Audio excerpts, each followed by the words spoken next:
Famurewa this week caught up with Wale Tinubu, the CEO of Oando. It was at the sidelines of an investor conference hosted by FBN in Lagos, Nigeria. They discussed how the government's gas master plan fitted into the ongoing power sector reforms.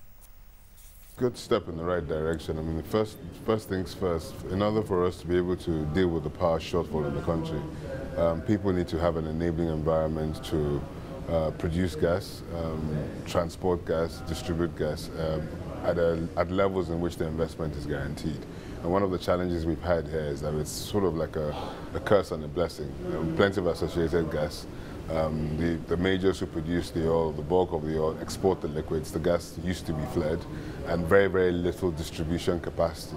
The infrastructure is missing to take the gas into this market. And it's a huge market, 167 people, $250 billion a year of GDP, with a 10,000 megawatt shortfall. So the first step really was to get that right, which has been done now. We have a plan.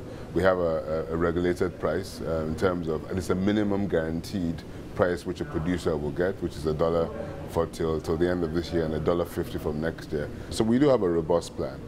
I think the challenge really is to get the investment in, and what we've done as a company is that before a gas master plan existed, we saw the opportunity.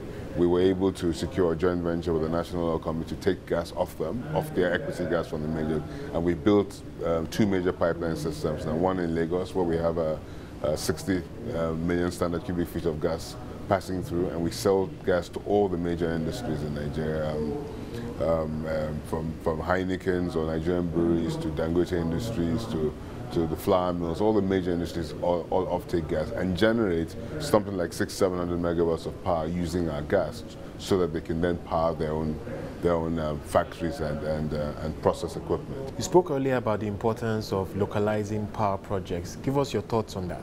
I'm a big advocate of creating local solutions to local problems. We do have a good power reform strategy, which is to create, for the government to sell its own power generation entities. We're going to have 6 generating companies, 12 distribution companies, and 1 transmission company.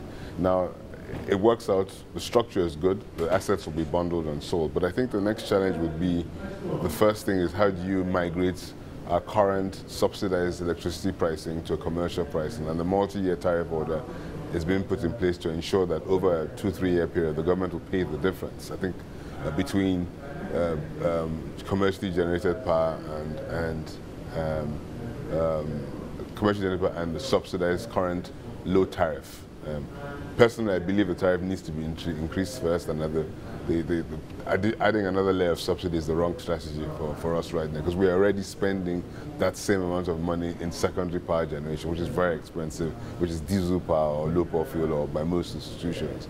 The challenge has always been for companies, how do we create a commercial off-taker?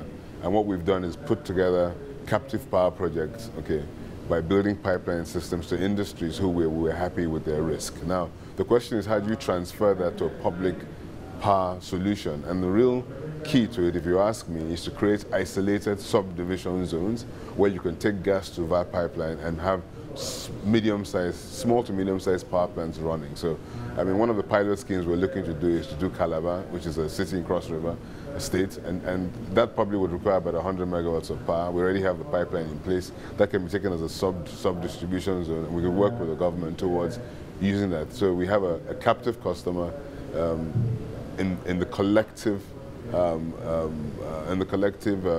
demand of that city, one power plant, and that could solve the problem of buying power off a national grid with multiple power producers injecting into that grid, with the challenge also of transmitting that power to location, because our transmission systems do require a substantial amount of investment, and there are likely to be a lot more losses than benefits in the short term whilst the investment is being secured. I mean, we have power plants in Nigeria that have been completed but cannot inject into the grid because of archaic equipment and transmission. So our solution really is to use the gas network to create smaller captive power plants to take out sub-distribution zones off the national grid, as a means towards providing a short and medium-term solution whilst the main transmission line is being fixed, and we also have the distribution companies appropriately capitalized so they can now provide the sort of confidence that is required for generating companies to invest in power plants to sell to those distribution companies.